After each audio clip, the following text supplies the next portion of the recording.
Hello friends, so welcome back to the second lecture of this module where we are talking about the cogeneration and combined cycles. Over previous few weeks we have talked about different kinds of power producing cycles, gas based power producing cycles in the form of Otto and diesel cycles or the Brayton cycle, and also the vapor based power producing cycles in the form of the Rankine cycles. And in the previous lecture you have seen that it is also possible that we can combine these two cycles or this kind of cycles together to have a combined cycle where we can extract higher efficiency compared to any of the individual cycles. The idea generally is always to have a topping cycle and a bottoming cycle such that the energy that the topping cycle is rejecting, that is being utilized to, or that is being transferred to the bottoming cycle, so that the bottoming cycle does not need any separate source of energy and it can produce its own work output. So, if we see the two cycles in combination, it is only the topping cycle which is going to receive energy from the surrounding or from the source, whereas the bottoming cycle is the one that is going to remove or reject energy to the sink. But in between, that is the heat rejection by the topping cycle and heat addition by the bottoming cycle, they are clubbed together, so that there is no external interference. But we are going to get work output from both of them such that we can get efficiency of this combined cycle higher than the individual efficiency for both of them. Now, the way we have discussed so far, at least yesterday, that whatever energy the topping cycle is rejecting, the entire amount of energy is getting absorbed by the bottoming cycle. But that is hardly the case in practice. Quite often there may be a significant portion of energy rejected by the topping cycle gets lost because of the operation malfunctioning or because just of the imperfect insulation used, and therefore, the amount of energy that has been transferred to the bottoming cycle is only a fraction of the amount of energy rejected by the topping cycle. And let us try to investigate that case quickly. Here we are talking about two power producing cycles in series with each other, but the amount of energy rejected by the topping cycle, entire of that is not able to reach the bottoming cycle. So, we are having T1 as the highest temperature source, from where some Q1 amount of energy is going to your topping cycle. It is producing W1 amount of work and rejecting the remaining Q2 amount of heat to an intermediate temperature reservoir, which is a temperature T2, where T1 is greater than T2. And out of this, ideally this entire amount of energy Q2 should go to the bottoming cycle, which will convert a part of that as work in the form of W2 and reject some Q3 to the lowest temperature sink, which is maintained temperature T3, where T3 is the lowest temperature. And in this kind of situation, we have seen that efficiency for the combined cycle is equal to eta 1 plus eta 2, where 1 is the topping cycle and 2 is the bottoming cycle, minus eta 1 eta 2, which is higher than both eta 1 and eta 2. But the situation that we are going to talk about here, where while the topping cycle is rejecting Q2, but a portion of that, say QL, is getting rejected or getting lost, and only Q2 prime is the amount of energy that is getting or that is able to reach the bottoming cycle, such that Q2 is equal to QL plus Q2 prime. And we are also going to define a fraction XL, which is QL upon the initial amount of energy added, that is Q1. This is the situation when there is no heat loss, but now we have a heat loss which is QL. So, let us analyze the situation here. So, efficiency for the topping cycle eta 1 is defined as W1 upon Q1, or W1 is equal to eta 1 into Q1. Efficiency for the bottoming cycle is defined as eta 2 is equal to its output W2 by its input, which is Q2 prime now, because it is not receiving Q2. So, there is no reason that we should use Q2 to define its efficiency, and therefore, W2 is equal to eta 2 into Q2 prime, that we can write it to be eta 2 into what is Q2 prime, that is Q2 minus QL. Now, efficiency for this combined cycle now is equal to total output is W1 plus W2 divided by heat input, that is Q1, the net heat input that we have given, that is Q1. So, if we separate them out, W1 upon Q1 plus W2 upon Q1 put the expressions for W1 and W2 which we have just written in the above line. So, it is eta 1 Q1 upon Q1 plus W2 will become eta 2 into Q2 minus QL upon Q1 or upon Q1 in the denominator. So, it is eta 1 plus eta 2 into Q2 upon Q1 minus eta 2 into QL upon Q1. Now, how much is your Q2 in relation with the first cycle? We know that Q2 is equal to, applying first law of thermodynamics on the first cycle, on the topping cycle, it is equal to Q1 minus W, that is dividing this equation by Q1 on both sides. Q2 upon Q1 is equal to 1 minus, it is W1 upon Q1 is 1 minus W1 upon Q1 is eta 1.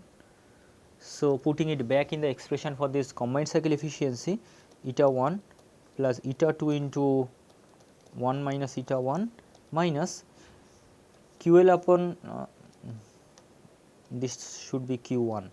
Now, QL upon Q1 we have defined as XL. So, it can be written as XL into eta 2. So, we have finally eta 1 plus eta 2 minus eta 1 eta 2 minus XL into eta 2. So, efficiency for the combined cycle where we are losing some amount of heat in the intermediate temperature reservoir can be expressed like this, where of course, when XL is equal to 0, it goes back to the no heat loss situation, and that is of course very much logical, because in that case it reduces to the ideal scenario. Now, this is one scenario where we are losing some heat, but it is also possible that we are not losing any heat, but in the bottoming cycle we are rather adding some additional heat, and that thing we call supplementary firing, where the bottoming cycle is receiving energy from the topping cycle plus some additional energy. In here we are talking about this particular scenario.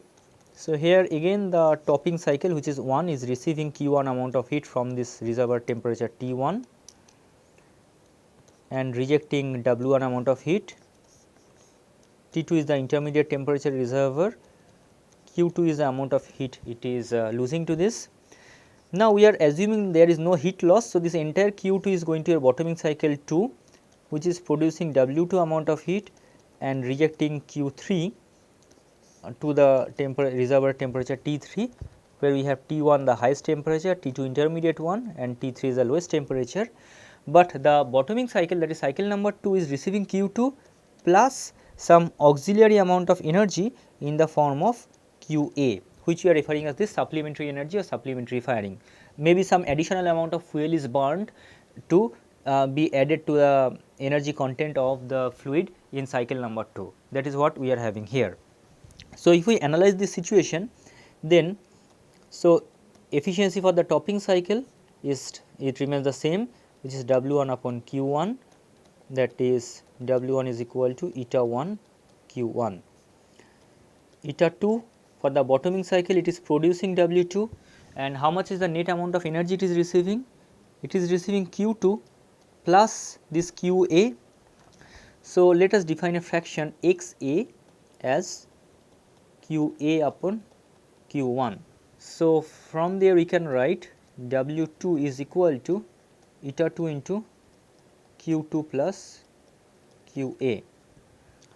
Now, applying energy balance on the topping cycle, we know that Q2 is equal to Q1 minus W. So, if we write that way, Q1 minus W1, so eta 2 can W2 can also be written as,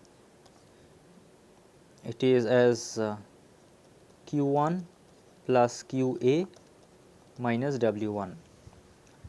Now, efficiency for the combined cycle now can be written as net work output, which is W1 plus W2, and net heat input. Now, how much heat you are giving to this combined cycle?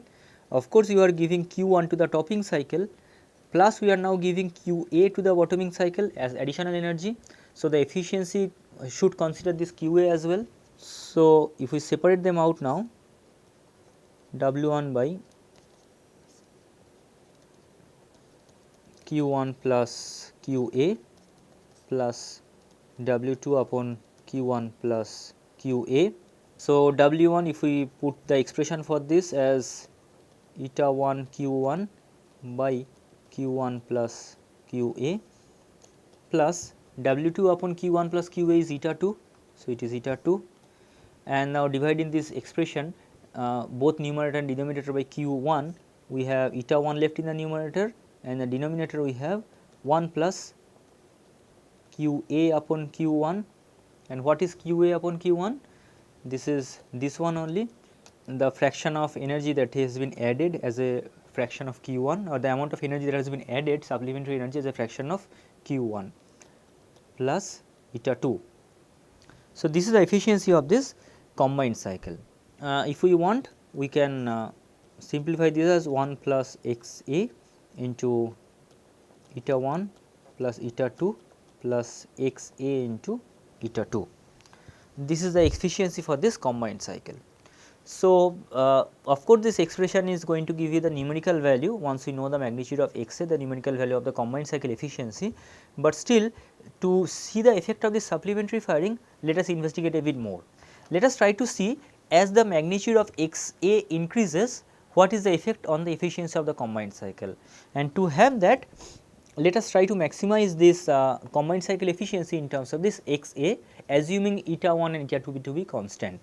So, we are trying to perform ddxa of eta combined cycle and try to see the corresponding expression, that is the rate of change of the efficiency for the combined cycle with change in the value of x A. So, how much will be this one? Eta 1 and eta 2 remains constant. So, once we differentiate this expression with respect to x A, we are left with, from the expression we can write, this is minus eta 1 into 1 plus x A whole to the power minus 2, that is minus of eta 1 by 1 plus x A whole square. Now, what should be the symbol of this quantity? Eta 1 is the efficiency for the topping cycle. So, that is always positive, and in the x A is a positive quantity, and we do not need to consider that because the numerator is a squared quantity. So, that is also a positive. So, that means this entire term inside the square bracket is a positive one, and now we are having a minus sign outside. So, this quantity is a negative one. What does that mean? That means as x A increases, the efficiency for the combined cycle that actually decreases. So, as we are having the supplementary firing, we are basically losing the advantage of a combined cycle, and we are having a reduction in the overall efficiency for this, which is not at all desirable, and that is why the supplementary firing are generally not used. In earlier times, supplementary firing was a quite common option in combined cycle, but nowadays we can find only two limited cases of supplementary firing. One is combined cycle plant with limited supplementary firing, where only a small fraction of this x A is used just to boost some additional work output, as to get some additional work output from the bottoming cycle, particularly when required. Means your cycle has the option of supplementary firing, but not necessarily you are going to use it always. Only when you need an increase in the value of this W 2, we are adding this supplementary firing. That is what we refer as the limited supplementary firing or controlled supplementary firing. There is another thing, combined cycle plant with maximum supplementary firing. It refers that the exhaust gas that is coming out of the topping cycle, maybe a topping gas turbine plant, that quite often has some amount of unburned fuel left in it. Then we shall be supplying only that quantity of additional oxygen, so that that unburned portion of the fuel gets completely exhausted. Or the other way, it is often possible that the fuel is completely burned, but the gas exhaust gas coming out of the gas turbine has some quantity of fresh oxygen still left in it. Then we shall be supplying some additional quantity of fuel, such that that fuel will be completely combusted or completely burned using whatever amount of oxygen left in it, and at the end of the process there will be no unburned fuel, there will be no unused oxygen as well. That is what we refer as the maximum supplementary firing, where we are making maximum use of the unburned fuel or unburned oxygen that is left there. So, these are the two options of supplementary firing that are quite commonly done in industries, but still as the improvement in material is on, we are able to produce newer materials, newer pipe materials which are able to sustain high temperatures for much longer period.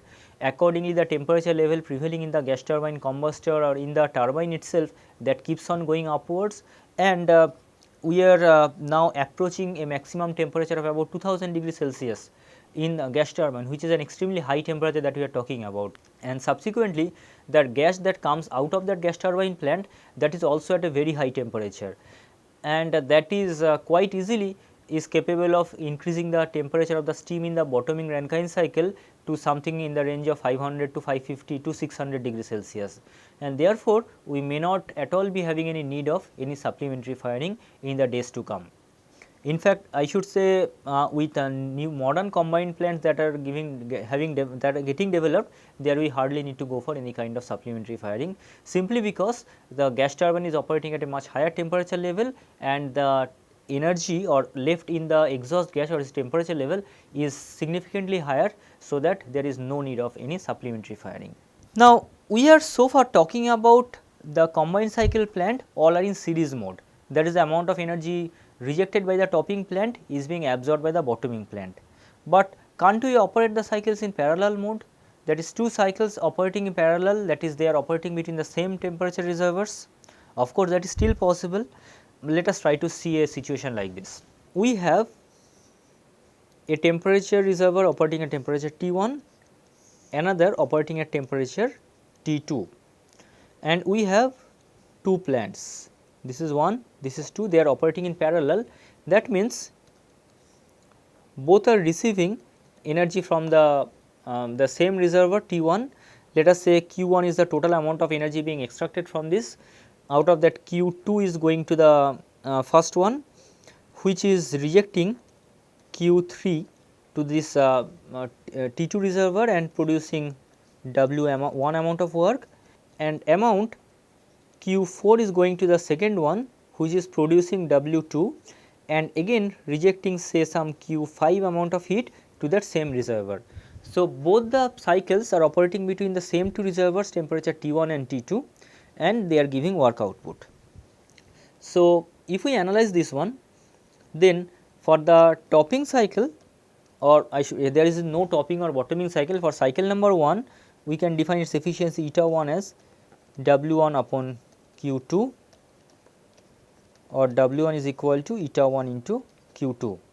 For the second cycle, W2 is equal to eta 2 is equal to W2 upon Q4, that is W2 is equal to eta 2 into Q4. So, the efficiency of this combination, I am not going to say it is a combined cycle, I will say it is a more like a combination, that will be equal to total work output that we are getting, that is W1 plus W2 divided by total heat added, which is Q1. So, if we separate them out, let us express W1 in terms of its efficiency. So, it becomes eta 1 into Q2. Similarly, W2 becomes eta 2 into Q4 by Q1. Now, if we define a fraction x1 as the amount of energy received by plant number 1, that is Q2 out of Q1, then 1 minus x1 will be is equal to the fraction of energy received by the second plant, that is Q4 upon Q1. If we combine this, efficiency for this combination will be what? It can be represented as eta 1 into your Q2 now becomes x1 Q1 plus eta 2 into Q4 now becomes 1 minus x1 into Q1 whole divided by Q1. So, it is x1 eta 1 plus 1 minus x1 into eta 2, or if we write in a separate way, it becomes eta 2 plus x1 into eta 1 minus eta 2. Similarly, if we express this x2 as the amount of energy received by the second plant, that is Q4 upon Q1, then 1 minus x2 will be equal to Q2 upon Q1 So, combining this, we can write the eta for this combination is equal to, just directly I can write it by putting the expression for x 2 and 1 minus x 2. So, it becomes 1 minus x 2 into eta 1 plus x 2 into eta 2, which is now eta 1 minus x 2 into eta 1 minus eta 2. Now, if we assume a scenario where eta 1 is greater than eta 2, then for x 1 and x 2 both are positive quantities, because they are energy fractions or fractions of heat supply. So, when eta 1 is greater than eta 2, then if we look at the first expression, eta for the combined cycle will be greater than eta 2. But now look at the second expression, this combined cycle expression will be less than eta 1. When eta 1 is greater than eta 2, eta 1 minus eta 2 is a positive quantity. So, from there, from the first expression, while we are seeing that the combination efficiency is greater than eta 2, it is less than eta 1. That is, for this particular scenario, eta for this combination cycle, though it is greater than the second one, efficiency for the second one is less than the efficiency for the first one. If we see other way around, if we have eta 1 less than eta 2, then eta for this combination, now we shall be seeing again, let us see from the second expression now. Now, eta 1 is smaller. So, as eta 1 is smaller, eta 1 minus eta 2 is a negative quantity. So, in this case, eta for the combination is greater than eta 1. But now look at this expression, eta 2 is a positive quantity and eta 1 minus eta 2 is a negative quantity. So, what about eta combination? So, eta combination becomes less than eta 2, that is, for this case eta 1 is smaller, eta combination is in between and eta 2 is the highest. So, for both this case and this case, we can see that efficiency for this combination is just in between the efficiency of either of them. So, we are truly not gaining anything, both the plants are operating on their own, and therefore, there is no advantage of having a parallel configuration like this. Rather, we can easily connect them in series to get much better performance, of course, if their temperature levels are compatible with each other. Therefore, we always go for this parallel combination in combined cycle, where the outlet or the exhaust of the exhaust heat from the topping cycle is directly being added to the bottoming cycle, and thereby having a suitable utilization of energy and also a gain in the overall efficiency. So, just to summarize the advantages of the combined cycle, as I have mentioned earlier also, but still a repeat of that, we are going to have much higher overall plant efficiency, which will be higher than both individual efficiencies, and that is the reason we want to go for parallel series operation and not parallel operation, because we want to have the combined efficiency to be higher than the individual efficiencies. Secondly, a lower investment, just to have the same net work output, definitely we have to give lesser amount of heat input. So, we are investing less, we are less coolant requirement. Like if we are having only the topping cycle, then the total amount of energy that has been exhausted or leaving the topping cycle, the much lesser amount of energy will be leaving the bottoming cycle. So, we need much lesser amount of cooling requirement or coolant requirement. Greater operating flexibility, as I have mentioned, it is always possible under in case some special condition or emergency situation, we can easily just switch off one plant and run the other on its own. So, both the plants are actually fully self-sustained plant, and they are generally modern combined cycle plants have the option of running each of them individually without depending on the other also, just to tackle certain emergencies. Also, we can easily go for phased installation, it is very much possible that we initially set up the gas turbine plant and allow it to run as a standalone unit for certain period of time, a few months, maybe 1 year or more, and then once the second unit, the bottoming one, is ready, then we start operation as a combined cycle unit. Simplified operation because of this combination of the two cycles, lower environmental impact, that is a very big point to be considered, as we are investing less amount of fuel, we are adding energy only to the topping cycle, and also total heat rejection from the bottoming cycle is much lesser compared to the topping cycle. So, we are having environmental we are reducing environmental impact from both point of view. And finally, it is possible to have cogeneration of both heat and electricity, though we are not at all talking about cogeneration or generation of heat, but it is always possible that the bottoming cycle, if its temperature level is too low to run any turbine, we can just use the bottoming cycle to produce hot water or steam. That is always a possibility. So, cogeneration is very much in the heart of the things for combined cycles. Quite often we may have the plant where we use the bottoming cycle for production of both electricity and thermal energy, therefore going for direct cogeneration. So, before I close on the gas turbine, steam turbine combined cycle discussion, I have one final numerical problem for you to talk about. This is a big statement, just read it carefully, and this is the corresponding cycle diagram. Here we have a gas turbine steam turbine combination and a net power output of 500 megawatt. So, air enters the compressor at 100 kilopascal and 300 Kelvin. So, air enters the compressor means we are talking about this particular point. So, we have, I am not going to solve this problem by showing all the steps, rather I am just going to show you the procedure. I am leaving the calculation to you. So, T1 prime is equal to 300 Kelvin,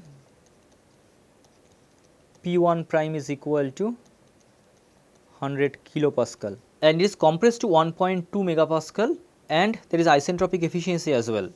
So, it is given that it is compressed to this pressure of P2 prime, which is 1.2 megapascal, and the compressor is having an isentropic efficiency of 0.85. So, how can we calculate the temperature at the point 2 prime?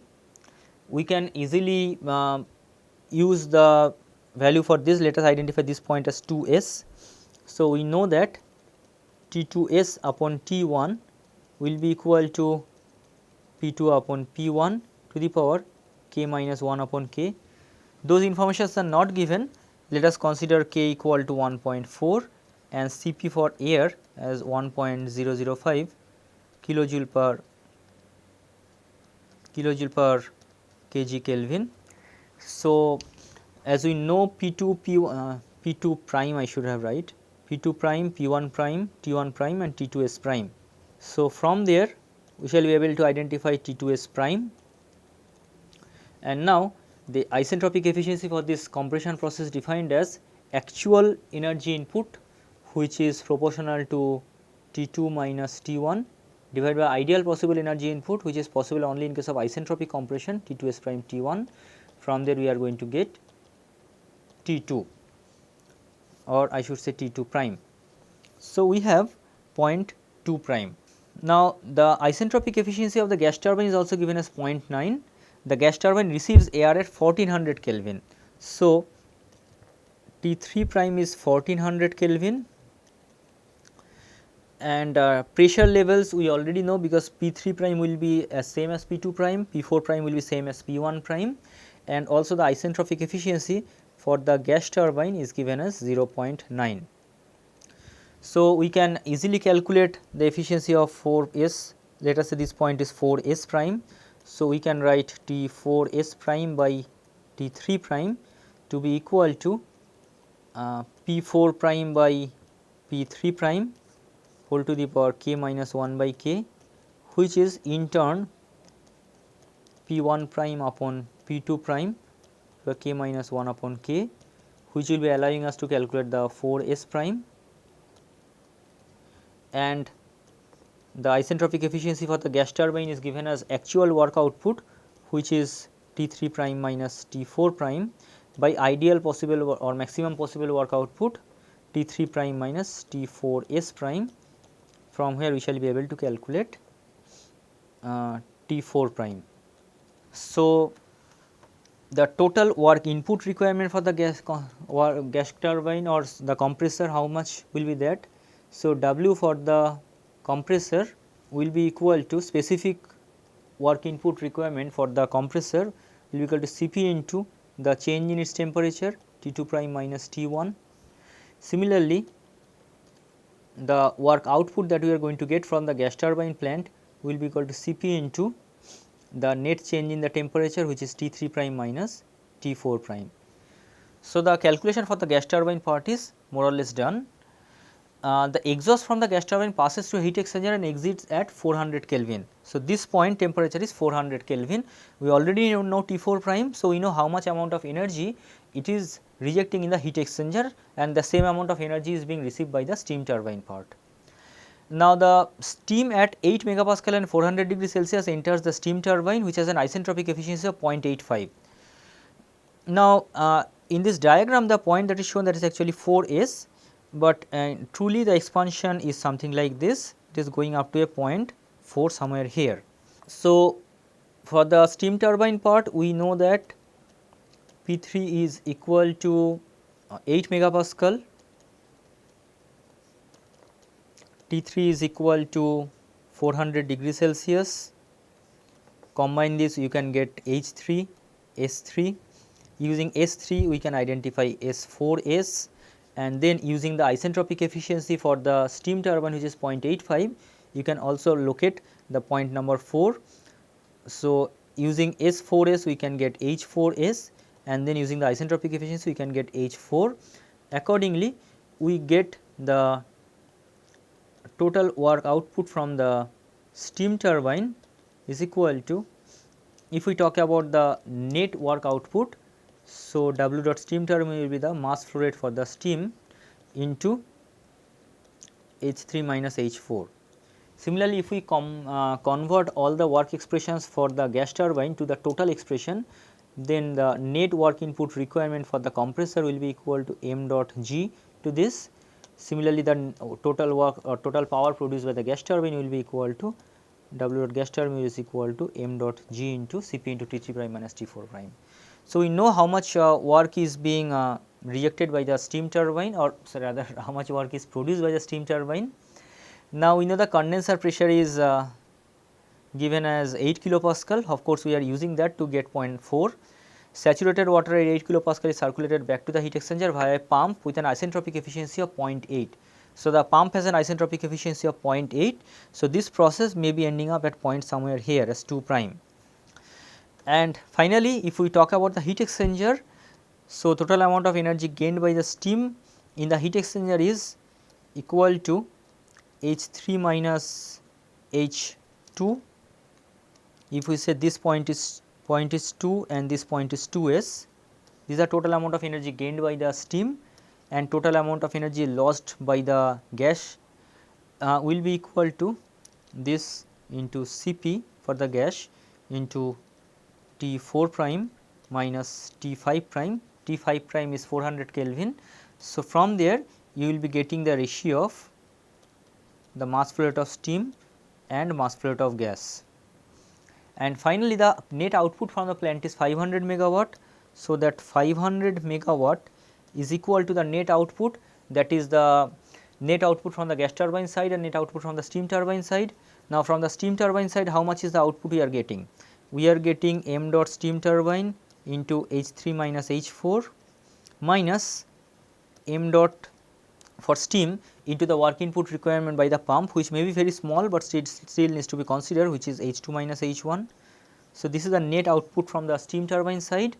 Similarly, net output from the gas turbine side will be equal to m dot g into Cp into T3 prime minus T4 prime that we are getting from the gas turbine, and the amount of energy consumed by the corresponding compressor will be equal to m dot g into Cp into T2 prime minus T1 prime, from where we shall be able to get the value of m dot g and subsequently the mass flow rate of steam. So, we can easily calculate both the mass flow rate and finally the thermal efficiency for this plant. So, you please calculate the number. If thermal efficiency, the final calculation in this case is going to be 53.1% approximately. So, try to see whether you are getting this result or not. So, up to this we have talked about only one kind of combined cycle, which is the combination of Breton cycle and Rankine cycle, or practically the combination of a gas turbine plant as the topping unit and a steam turbine plant as the bottoming unit. But there are a few other kinds of combined cycle plants which are also possible. Some of them are still conceptual design, but they have huge potential for real life practical application, particularly for large scale power generation. And one such plant is the MHD based plant. But before going there, let us quickly talk about another important component of the steam turbine based cycle, or actually in any kind of cycle that I am going to talk about, in always you will find, or invariably the lowest or the bottommost cycle is a steam based Rankine cycle. And the heat exchanger where we produce the steam using the energy lost by the topping cycle is called HRSG, or heat recovery steam generator, which is probably the most important component of a steam turbine gas turbine combination, or rather in any combined cycle with Rankine cycle as the bottoming unit. So, without going into the technical details, we would just like to see what are the different kinds of HRSG we can have.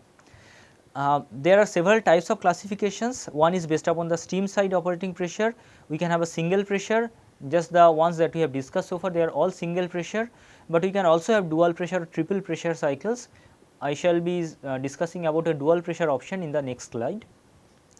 Then we can have, based upon the layout of the equipment, horizontal or vertical, based on the type of steam cycle, reheat or non-reheat, whether it is forced circulation or natural circulation, and also based upon the burning of fuel, unfired, exhaust fired or supplementary fired.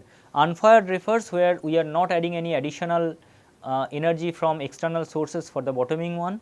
Exhaust fired means where some additional fuel is added in the gas that is coming out of the topping cycle, and thereby producing some additional amount of energy, whereas supplementary fired, as I have talked about, where we are trying to utilize the unburnt oxygen or unused oxygen of the exhaust gas, that we can refer to as a supplementary fired. Now, the dual pressure combined cycle is something that requires a very brief mention. Just look at this diagram where we are having temperature on the vertical axis and amount of heat transfer in the horizontal axis. This continuous line represents the gas. As it is passing through your HRSG, it is continuously losing the temperature as it is supplying energy to the steam. Now, there are two streamlines shown, one at low pressure, other at high pressure. Let us first talk about the low pressure, which is given by this continuous line. It starts from this point 4, from point 4 to 5, this is single phase liquid heating, that is the economizer. Then 5 to 6, it is the evaporation where the phase change goes on, and then 6 to this final point where we have the superheater part. Everything is happening at constant pressure, but still three separate situations. 4 to 5 is single phase heating, 5 to 6 is phase change, and 6 to 1 is single phase vapor heating. Now, just observe the difference in the temperature between the two streams in each of the regions.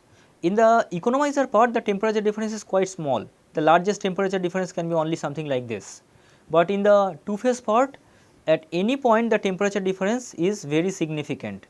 Like at this point, look at this, how much is the temperature difference? It is a huge temperature difference that we are talking about between the two streams, of the order of something like 250 to 300 degrees Celsius.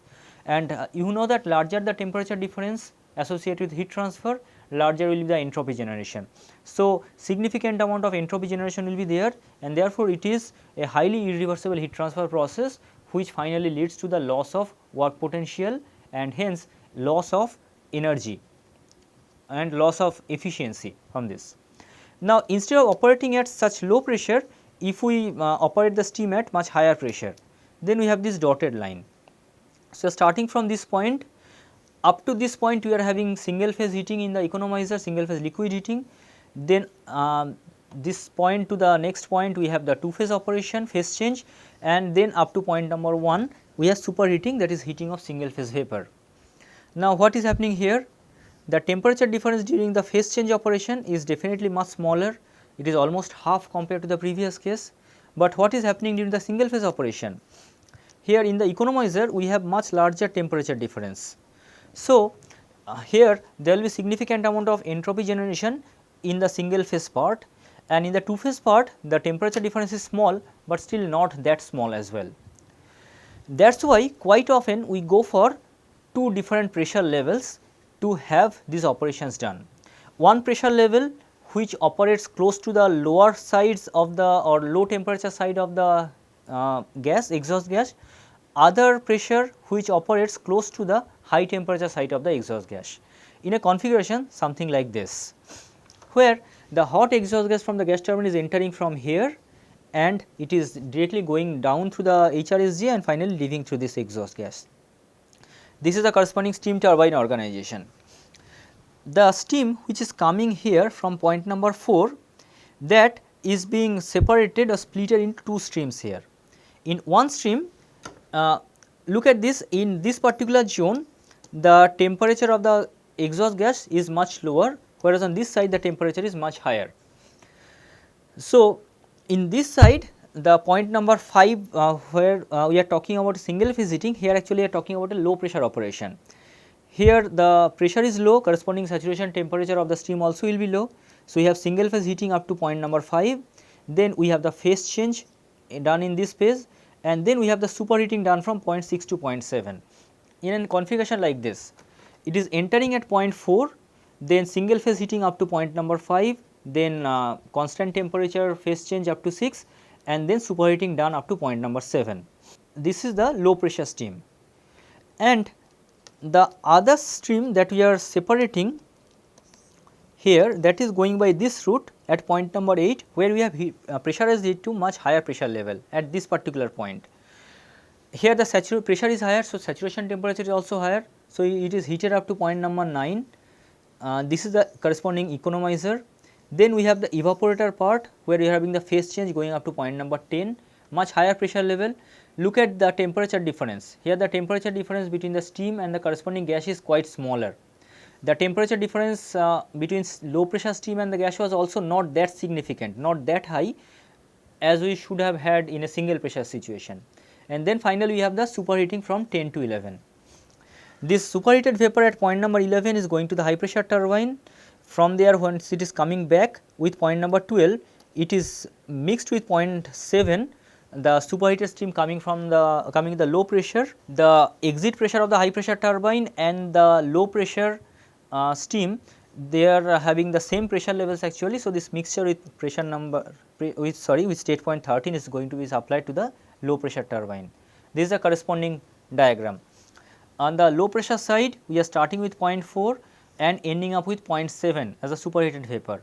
On the high pressure side, we are starting with point 8, ending with point 11 as a superheated vapor, which is expanded to point 12 in the high pressure turbine.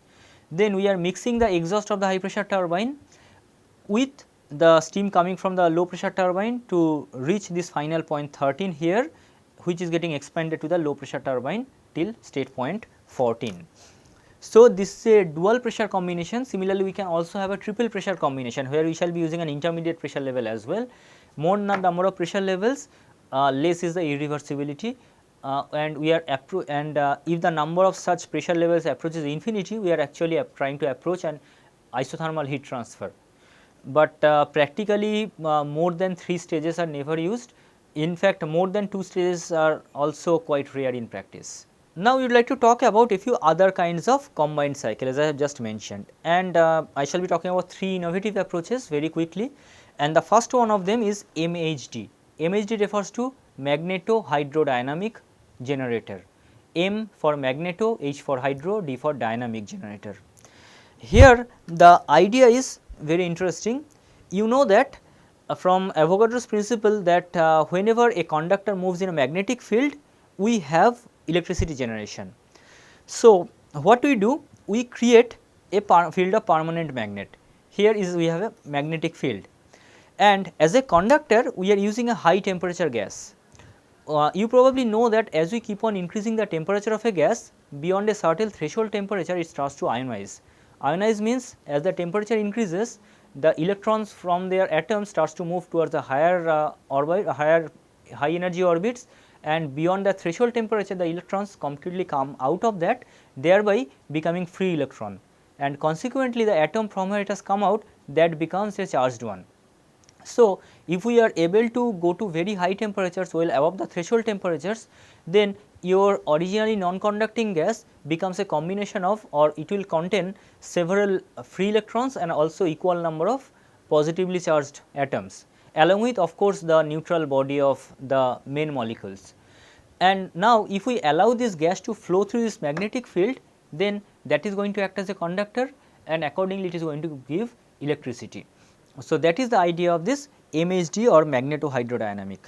One issue is that in order to have sufficient level of conductivity, we need to increase the temperature to the level of 2500 or maybe in the level of 3000 kelvins. So, it is extremely high temperature that we are talking about, and even at such high temperature levels we may not be having sufficient conductivity, because to have a suitable MHD operation we are generally looking for a conductivity level of approximately 10 mho per meter per unit length of your MHD duct. So, even at such temperature levels around 2500 Kelvin, if we are not able to reach such high temperature levels, then we go for something known as seeding. What is seeding? Seeding means in the gas we add a very small percentage, maybe just 0.5 or 1% by mass, some small quantity of some alkaline matter which is highly conducting, something like say potassium carbonate or potassium hydroxide. Very popular seed materials are this potassium carbonate or potassium hydroxide or sodium based materials. These materials, once we add to this, even at low temperature levels of 22 to 2300 Kelvin, the gas may be able to achieve this level of conductivity, and thereby it is capable of producing very high temperatures. Generally we operate this MHD ducts to temperatures well beyond 2500 Kelvin with 0.5 to 1% of alkaline material seeding, and accordingly the power that gets generated per unit length of the duct, that can be represented something like sigma u b square upon rho, where rho is the density of the gas, sigma is its conductivity, electrical conductivity, that is u is the velocity and b is the strength of the magnetic field. So, the power generated per unit length of the duct becomes proportional to this particular quantity, approximately equal to. Here the magnetic field requirement is also quite strong in the level of 4 to 5 Tesla, which is a huge magnetic field that we are talking about. So, MHD is a very complicated system to handle in practice. We require huge magnetic field, we require extremely high temperature and also decent level of electrical conductivity by virtue of this seeding. But the potential is enormous because this is a direct energy conversion mechanism. We do not need any intermediate mechanism, intermediate material, intermediate system, we do not need any turbines or any rotational machinery. We can directly convert the kinetic energy of the gas which is flowing through the duct to DC electricity or direct current. Generally we need an alternator to convert this direct current to AC. If we compare this to a gas turbine plant, it may look quite similar to a gas turbine plant. This is the point 3 from where we are starting. 3 to 4 is the compression stage where we are raising its pressure and also temperature, and also we are doing the seeding. Then we have this heater portion where adding heat, so that the temperature at this point number 1 is well beyond 2500 Kelvin. Then it passes to the magnetic duct, MHD duct, which is quite similar to a turbine expansion, during which it loses its energy to come down to point number 2, and we are getting this energy. But remember here this work output that we are getting, that is not a shaft work, rather it is direct electricity. And now whatever energy that is still left in this, that is still significant, because once the temperature drops below 2000 Kelvin, it hardly has any usable electrical conductivity. All the electrons again recombine with the free atoms, so that we again are back to a neutral body of gas, and therefore we may have to think about some other option of utilizing the energy.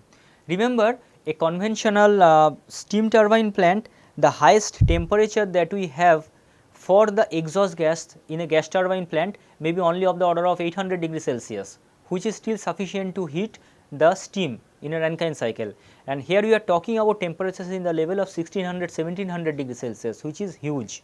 So, we can allow the gas to pass through a heat exchanger, where we shall be raising the steam to be utilized in a steam turbine plant, a configuration something like this. So, here is we have a combustor. This is the combustor that we are talking about, where we are supplying the fuel, and we are producing very high temperature gas which is passing through the magnetic duct or MHD duct. After it comes out of the MHD duct, maybe somewhere here, then it has still very high temperature. So, this it is allowed to pass through a long duct, and in this duct we continuously keep on extracting its energy. What are the ways we are extracting its energy? This is the flow of liquid water that is coming to this. First we have the economizer here, where the liquid water is heated to the saturation temperature. Then we have the evaporator, where it is converted to a two phase mixture. We may have a steam drum somewhere here, where we separate the liquid and vapor phases, and then we have the superheater in this portion. So, this is a superheater, and from that superheater it is going to the steam turbine, and then we have the conventional Rankine cycle. Then we have the condenser, we have the boiler feed pump, we may have feed water heaters, and then going back to the duct. We may have a reheater as well, means once it comes out of this high pressure steam turbine, it may be taken back to the duct to heat it back to the initial temperature. And what about air? The air which is taken from the atmosphere, it initially passes through a compressor. Then we have a low temperature air preheater. APH refers to air preheater, where we heat the air to high temperature level. Then it is taken to the highest temperature zone of the exhaust coming from the MHD duct, which we call the high temperature air preheater. And the air that is coming out of the high temperature air preheater is already at a very high temperature, in the order of 1200 degree Celsius. Subsequently it goes to the combustor, and because of the combustion reaction, its temperature reaches to that 2500 Kelvin range, and we can use it in the MHD duct. Finally, after all these levels of heat rejection, it may be having a temperature of something only around 150-180 degree Celsius, and so we can easily allow it to go to the surrounding. We can't reduce the temperature lower than this, because generally the fuel that we use, that may have some certain sulfur content, and during combustion that sulfur gets converted to sulfur dioxide and sulfur trioxide. Now, if the temperature becomes lower than this level of 150 degree Celsius, then this sulfur dioxide or sulfur trioxide can get combined with the water vapor to produce sulfurous and sulfuric acid.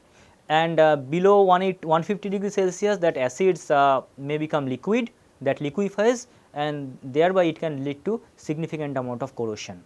So, we have to be careful about the lowest temperature that we can reach, depending upon the fuel content. Now, the cycle that I am showing here, that is an open cycle, because the exhaust is finally allowed to go through a stack, go out to the surrounding. We can also run in a closed cycle mode, where we are not using any fuel, rather we are using helium kind of some neutral gas. So, it passes to the compressor, then a high temperature source, something like a nuclear reactor, where it picks up the heat, then it has the MHD duct, and here we have the heat recovery steam generator. In fact, the energy with which it comes out of the MHD duct, that is so high that quite often we may also use 3 different cycles, where your MHD is the topping cycle, then we may have a gas turbine as an intermediate cycle, and the exhaust of the gas turbine can still be used to run a steam turbine in a bottoming Rankine cycle. So, though MHD based power generation has not been commercialized yet, there are certain instances of MHD and nuclear power submarines, etc., but for large scale power generation, this is a technology that is yet to be commissioned, yet to be implemented in practice, but something with a huge potential. Another quite potent option is thermoionic power generation. When we heat certain material beyond certain temperature, that can emit electrons, that is something we will refer as thermoionic power generation. Generally, metals, when they are heated to a temperature beyond a threshold, free electron starts coming out of this. So, this material is called cathode, and also emitter, which rejects this electron, and then we have an anode or collector, where these electrons are collected. And now, if this if we have an external circuitry, then this electrons flows through this, and if we allow it to flow through a resistor, then that produces electricity or electrical current. So, the heat that is being supplied to the cathode and removed from the anode, that is getting directly converted to electricity. That means, it is again an option for direct electricity production. Now, we can go for a combined cycle using this in the anode. The amount of energy that is being rejected in the anode, that is generally at quite high temperature, and that energy can be utilized to raise steam in a heat recovery steam generator, just like the scheme shown here. we are supplying a fuel that is being combined with air at very high temperature, combustion air. So, this heat input in the form of a very high temperature combustion gas goes to your thermoionic furnace, where we have the thermoionic modules, the cathode and both the anode, from where we are getting the electrical output. And from the anode, the exhaust gas that comes out, that is still at very high temperature in the level of 1700 degree Celsius, quite similar to the MHD duct. So, that is used for an air preheater. Then you have the economizer, and we may have evaporator and steam separators also. From here we are getting the power generation in the form of mechanical rotation of the turbine connected to the alternator, which is giving us the electrical output. So, finally, you are having exhaust gas leaving maybe only at 150 degrees Celsius. The direction of this arrow is not correct, it should have been this way. So, this is the thermoionic power generation. Another quite similar option is the thermoelectric power generation, where the idea is based upon the Seebeck effect. Have you heard about Seebeck effect? If not, please refer to the books or maybe the internet to learn about Seebeck effect. Seebeck effect says that when we connect two dissimilar metals and prepare two joints, that means you take two wires of two dissimilar metals and connect them at two ends. Now, if these two junctions or ends are maintained at separate temperatures, then an electrical current starts flowing from from one conductor to the other, or there is a potential difference that gets created between these two junctions. Of course, any combination of metals will not do. There are certain combinations like copper and Constantine is an alloy, that is a very popular combination to get something like this. So, instead of maintaining at separate temperatures, we actually heat one of the junctions and remove that heat from the other junction, thereby raising the temperature of one junction and reducing the temperature of the other junction. Hot combustion gases are allowed to flow through one junction. Accordingly, we have direct electrical current production, which is passing through this resistor, and the heat that is being removed from the other side, that is used to run a heat recovery steam generator and subsequently a steam cycle. So, thermoelectric power generation, quite similar to MHD and thermoionic power generation, again allows you to have direct electricity production, and then combining that with a steam power plant, we can also have a combined cycle running.